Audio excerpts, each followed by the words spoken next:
ketemu kita apa? Lah sampean kalau nggak punya nyali ketemu apa juga nggak seneng ketemu rai itu apa? Seneng. Kita ini kan naif, namun ini seneng pengirat tapi rasiap nopo? Rasiap ketemu. Jadi seneng yang perapatan, jagungan, terus seneng delok TV itu kan lucu.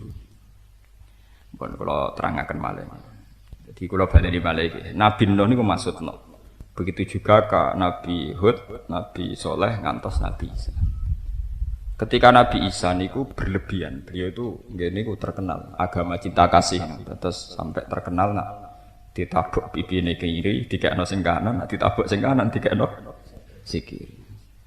Sehingga kedzaliman atau kesalahan atau kemungkaran itu sampai tidak kelihatan mungkar karena Nabi Isa tidak kelihatan anti, tidak kelihatan apa? Anti. Sehingga ekornya seorang nabi atau mendiamkannya seorang nabi itu dikira iya. Dikira apa? Iya atau dikira ada apa-apa. Sebab itu ya terus rancu antara kebenaran, kesalehan, kedzaliman itu rancu. Lan niki kula nyuwun nggih sing teng jamaah mriki. Meskipun kita mungkin tidak sampai destruktif, tidak sampai merusak agamane orang. Itu tetap menunjukkan kalau kita ingkar. Nggih kalau kita napa? Ingkar. Niki penting kula aturaken. Minimal dimulai dari menutup diri. Niki rungokno tenan iki fatwa sensitif ya karena ini urusan nahi mungkar. Sampai Kanjeng Nabi ngendikan la taqumus saatu, ini riwayatnya Imam Ahmad.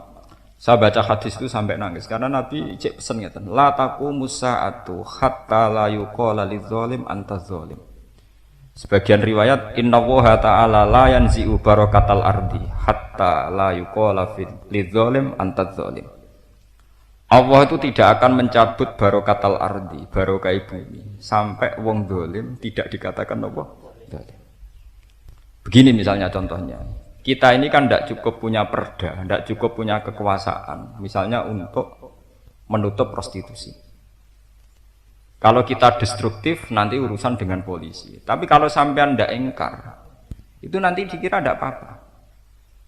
Misalnya begini, contoh paling gampang.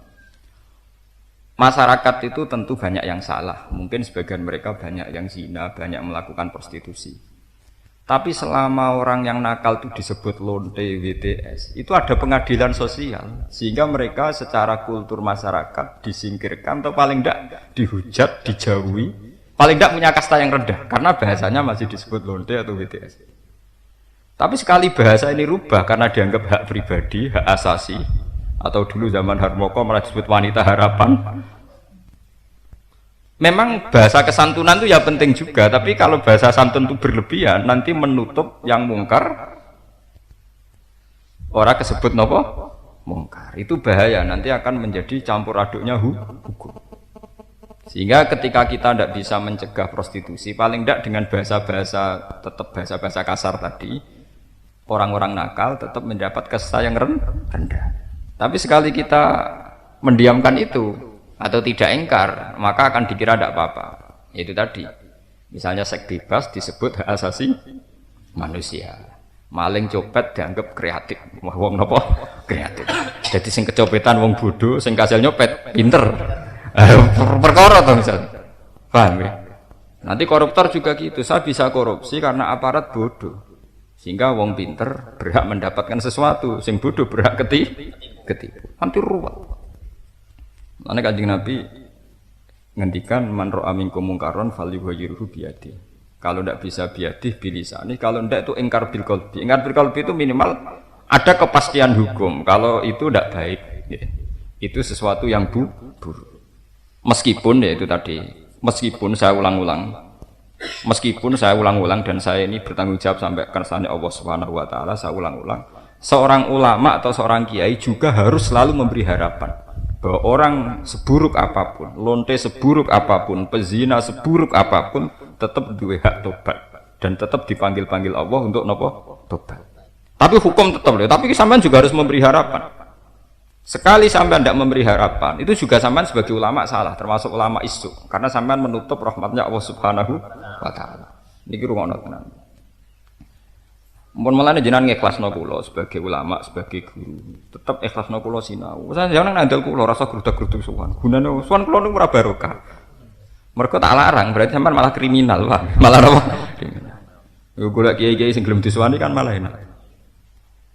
Mergo kula niku tetep mikir ya, tetep mikir. Yang menjaga khazanah agama itu siapa kalau ndak orang alim? Kula kitab ya kelar tuku ya iso maca. Mungkin sampean problemnya kan iso tuku ora iso maca. Kadang ya ora iso tuku ora iso maca. Oh itu yang terbanyak.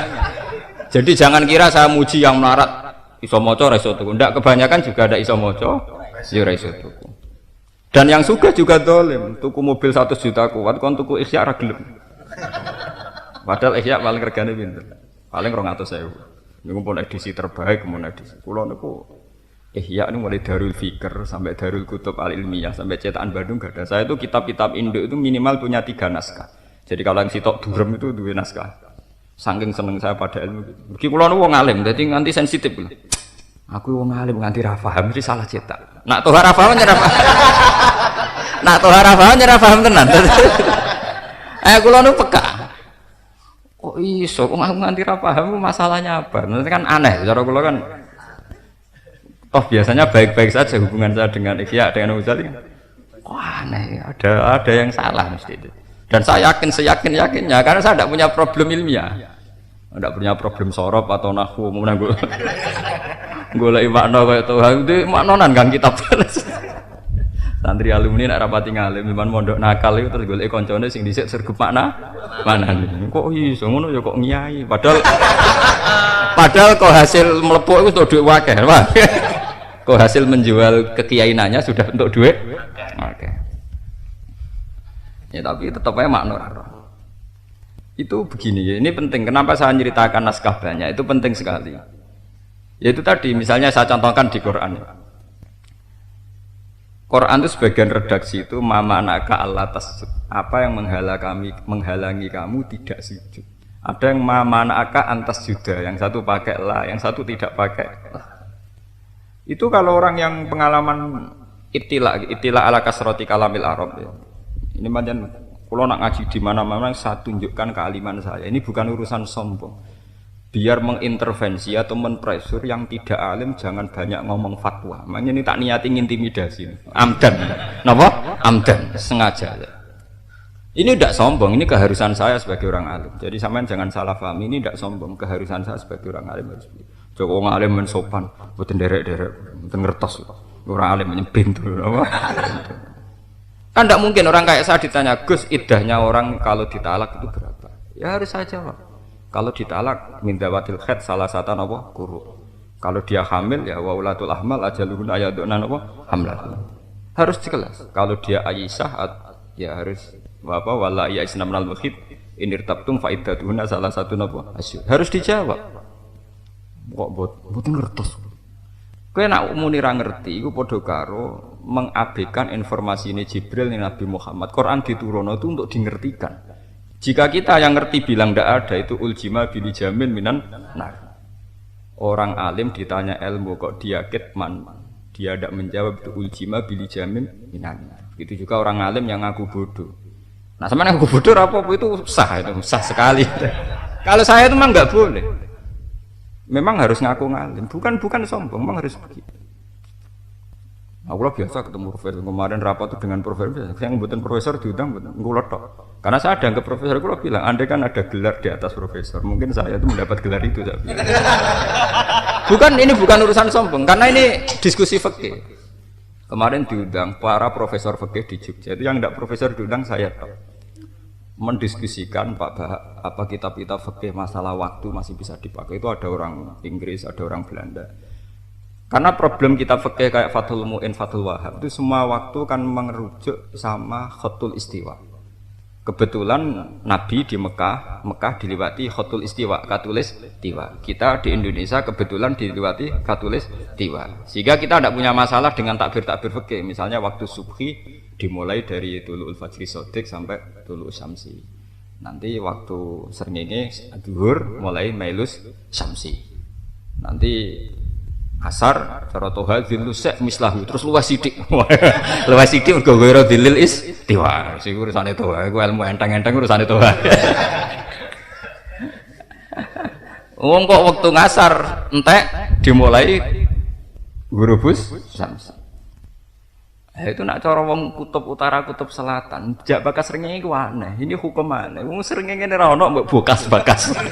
Karena di kutub utara, kutub selatan ra ono napa? Srengenge.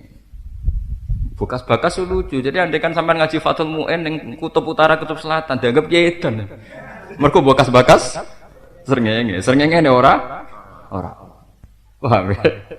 Sehingga sekarang itu penting ketika globalisasi itu teman-teman saya yang studi banding di Inggris, yang sekolah di Inggris itu cerita apa di Inggris itu puasa sampai 16 jam. Kadang siangnya panjang sekali sampai 16 jam. Itu para dokter fikih, profesor fikih itu cerita. Nanti itu memang selama ini ada misalnya kitab-kitab yang dikarang orang sekarang kayak Bajuri itu, Syarah Takrib itu masuk dikarang orang sekarang. Karena yang ngarang itu Rektor Al-Azhar era sekitar 1200-an. Berarti baru kemarin, sekarang kan baru 1433 nih. 1433. Itu kalau kayak Imam Bajuri itu sekitar 1200-an. Itu menangi era Al-Azhar modern tuh. Beliau pernah rektor Syekh Bajuri. Ada yang baca Bajuri, ada yang baca Bajuri. Itu baru kemarin, seperti Anah itu juga baru kemarin. Buatan sampean bener ngertos nak kula nu wong alim sing di sana tenan ora kok sampean awur-awuran. Pribon oh. Mun kula mamang betul. Iso nyai iku menarike krana hizibe mandi apa krana macane akeh. Karena kita jalan minta seorang alim kok sing ngaji akeh, jumlah maca pengasihan, paham? Dadi ora krana ngalim tapi krana maca napa? Pengasihan. Curang napa? Curang. Mestine kiai menarik mergo ngalim, ora kok mergo maca napa? Pengasihan. Curang, cara kula niku curang. Gak fair. Orang ngalim kok menarik iku gak fair, cara kula mboten fair. Ya kecuali nak sing diomongno sing ringan-ringan itu ora apa-apa. Itu memang sudah dibahas. Misalnya daerah yang cara keluar mataharinya tidak kayak Mesir. Tentu konteksnya saat itu Mesir karena ngarangnya di Al-Azhar di Mesir. Itu menjadi mengacu akrobil bilad, negara terdekat secara matla, secara apa? Karena sekarang itu kita punya masalah besar ketika era GPS terus era sekarang. Iki kula terang nuriin. Ben sampean ngaji ben mboten kesasaran, ben ngaji ilmiah. Fikih yang sampean baca kayak Mu'in, Fathul Qorib, Fathul Wahhab. Itu kan ya itu tadi, kita ini secara giyu adalah sama dengan Mekah, sama-sama dilewati napa? Khatul Istiwa. Sehingga kita memang tidak punya masalah ketika ono takbir tulu usamsi, huruf samsi sama saja. Coba andekan sama orang Afrika kutub utara atau kutub selatan. Sering ini dibokas-bakas barangnya ra tau ono apa? Padahal di sana sekarang ya banyak juga seorang muslim, banyak sekali sekarang. Di Inggris juga gitu, misalnya siang sampai 16 jam. Sekarang itu kalau nanti ya, dari Jakarta niku jam 12 tepat. Niku moro Mekah teng Jeddah. Niku normalnya kata kru pesawat itu kan 10 jam. Berarti normalnya kalau jam 12 sampai sana itu jam 8. Jam pinten? 8 malam, nggih. Jam pinten? 8 malam. Ternyata sudah terbang 10 jam, landing di King Abdul Aziz jam 5 sore. Sebelum matahari terbenam. Ya karena terpaut 4 jam. Kita dengan Mekah terpaut pinten? 4 jam. Jadi sudah terbang 10 jam, tetap aja ono urung matahari urung buka. Mulane kalau kita mengikuti tulu samsi huruf samsi, ku wong sugih iku ora usah poso. Iso sampe ora usah poso. Lho iya ngalor ngidul ngetan kula. Lha mboten niki dadi nyewa pesawat. Jadi misalnya kalau sampean di sini, paham ya? Jam 2 malam mau imsak jam 4, terbang saja ke Arab Saudi. Engko ning kono jek muangan terus. Engko wayahe buka maro Indonesia. Lewat ini cerita ya, betapa fikih yang kita pegang kayak takrib kayak Mu'in itu semuanya dalam konteks yang diliwati khatul istiwa. Kita ini punya masalah fikih yang tidak diliwati khatul istiwa. Yaitu sekarang ulama Al-Azhar juga rapat dan semua ulama di seluruh dunia itu ya rapat. Jelas mungkin sampai Anda diundang dan itu sudah tepat. Paham ya? Tak pikir itu sudah benar, undang-undang jenengan itu sudah sudah benar. Nah, artinya ini cerita balik itu loh. Misalnya kalau mikir ngotot sampai buat tamu ini buat jalui panges itu betapa kriminalnya sampean. Maksudnya ini balik, betapa mengganggunya sampean. Ulama apa sinau buat ganggu, buat perkara jaluk nopo pangestu njuk jeneng kok. Jeneng ana sapa bapake ngono tak ora padha wae. Ini memang perlu didiskusikan. Ya sekarang mulai dibicarakan. Apa mungkin Pak Bahaya pakai ukuran bintang saja. Jadi tidak pakai ukuran matahari tapi ukuran bintang. Dalam konteks kutub utara, kutub selatan. Karena yang punya posisi fixed, posisi permanen itu hanya bintang. Itu mulai dipikir. Karena kalau matahari kan sekarang kita tahu kan misalnya sekarang subuh jam 4. Jam 5 padang, kadang sampai jam setengah 5. Yaitu yang disebut yukawiru laila alan nahar wa yukawiru nahara napa alal.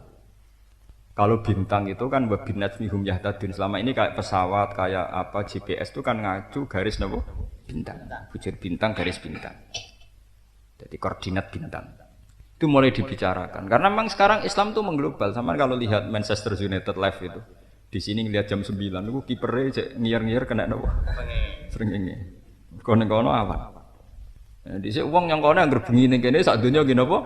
Bengi. Saat ini orang tahu. Sama nak delok terawih neng Arab. Jadi dia gitu. So, uang Arab kusuk. Nak terawih nganti jam lurus.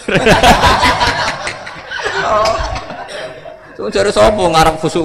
Nanti jam lurus neng kene. Neng kono jam 8. Ya biasa wae. Asline ora kok. Jadi terawih nganti jam pinten? Nganti ora sahur. Cek terawih. Oh, kandane wong bodoh. Repot. Itu kali wong bodoh yakin dari ono wali atau jumatan ning Indonesia. Mergo jumatane ning Mekah iku wong wali buento, wali atau ngaji. Ning kene jam 1 Jumatan, ning Mekah jam 10. Apa jumatan mbek buyute. Sini dengan Mekah nu terpaut 4 jam. Jadi nak muni jam 1 bar Jumatan ning Mekah, iku goblok-gobloke wong. Mergo ning Mekah jam pinten? 10. Iku ora ono napa? Jumatan. Nah, tapi sing dikandani wong bodoh ngandel pisan. Dadi partai bodoh. Partai napa?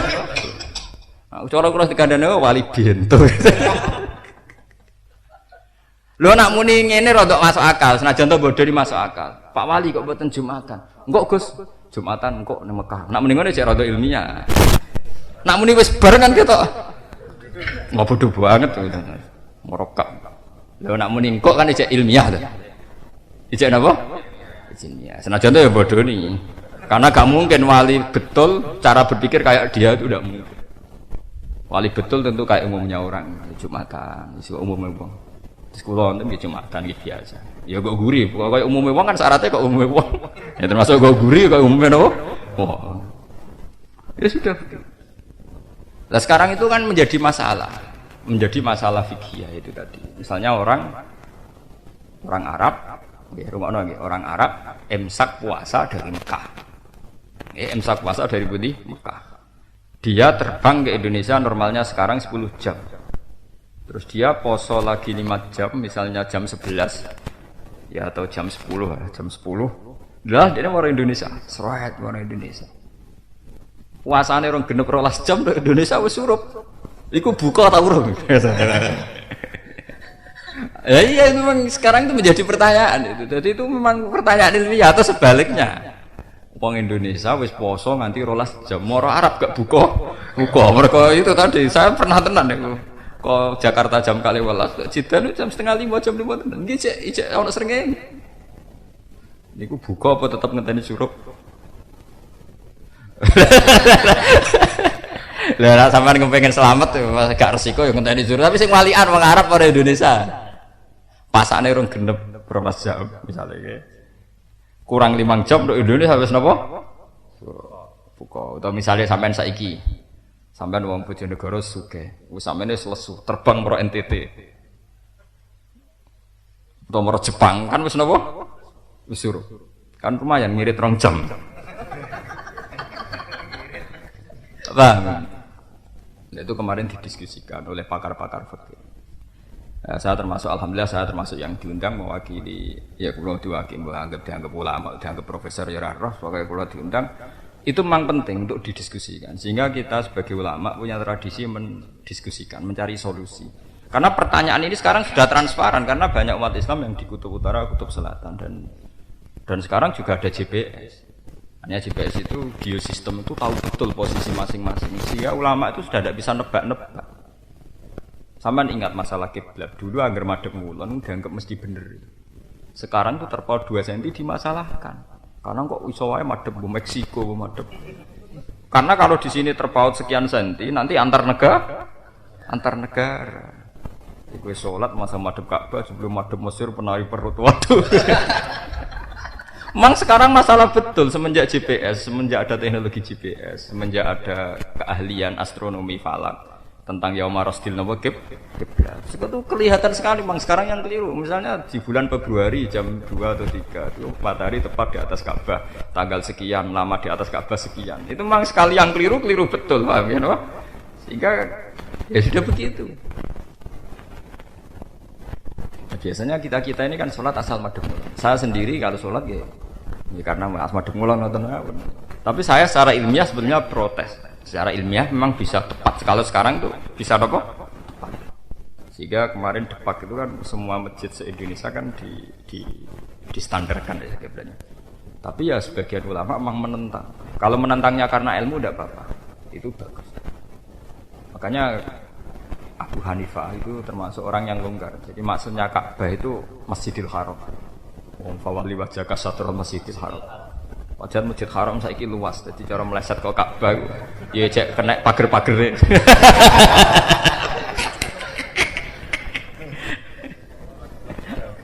Lha wonten sementing mlesete ora ado-ado tok Mesir misalnya tok.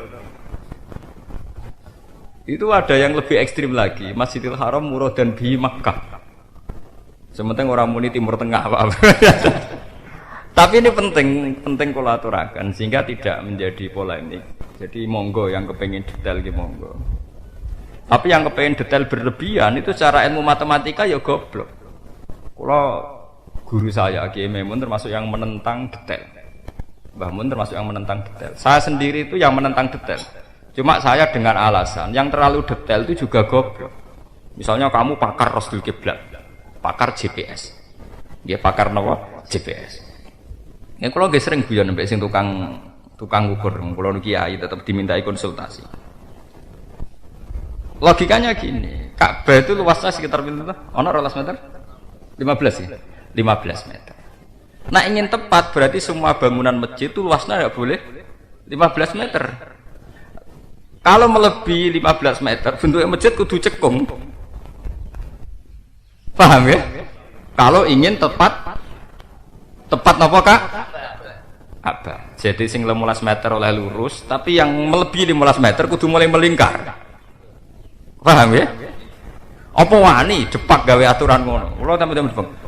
Kula yo ora nyangka Gus, nek ana ulama sing kritis kok jenengan. Wah Gus iku ak cangkem elek. Lho iki ora cangkem elek, maksudnya nak padha-padha. Ya kula baleni nak Ka'bah 12 meter. Yang 12 meter oleh lurus, tapi yang melebihi 12 meter kudu mulai cekung. Karena sekali melebihi setengah meter atau 1 meter dari arah lurus, berarti dia mesti gak nabrak Ka'bah, paham ya? Apa wani ke fatwa semua masjid kudu napa? Cekung. Jare pegawai Depak cangkemmu. Lho iku ora urusan. Sakniki malah dadi santriku. Mboten resmilah ngaji ya Gus kula bae. Kula ya pancen ambek ulama kudu ngaji kok. Jadi sebetulnya itu sama. Jadi kalau yang terlalu fanatik persis Ka'bah itu juga nanti masalah. Yaitu bentuknya yang 12 meter atau 15 meter oke, tetap lurus, tapi yang lebih dari itu kudu napa? Cekung. Malah ana bar itu diskusi. Paham? Malah ruwet toh. Mulane cara kula sementing malaikat Jibril roh kepatih wis nulis pokoke kaya pas salat wis dimaklumatkan mustaqbilal kiblat. Sementing sono catetane kemudian apa mustaqbilal sedok Meksiko Allah. Niate apa mustaqbilal kiblat. Jadi cara kula niat iku pancen bener jare ulama fikih darani sunat. Tapi dalam konteks sekarang cara kula wajib. Ben jelas pengumumannya napa? Jelas. Niki pokoke catet malaikat kula muni mustaqbilal kiblat. Lha mergo gak mungkin kula yakin Tuhan ora tau mikir detail ngeten mboten. Karena trik mubalagh itu pokoke ngomong mustamiin dengar senang. Niku pokoke trike. Kalau di kanca mubalek teng Yogyakarta niku dia itu Muhammadiyah, tapi mubalek laris. Itu kalau pidato di musola itu, ibu-ibu tahu doanya pengajian. Nopo Pak Yai? Bismika Allahumma ahya. Wa bismika napa? Amr. Ini padahal dia itu Muhammad ya. Dia teman dekat saya.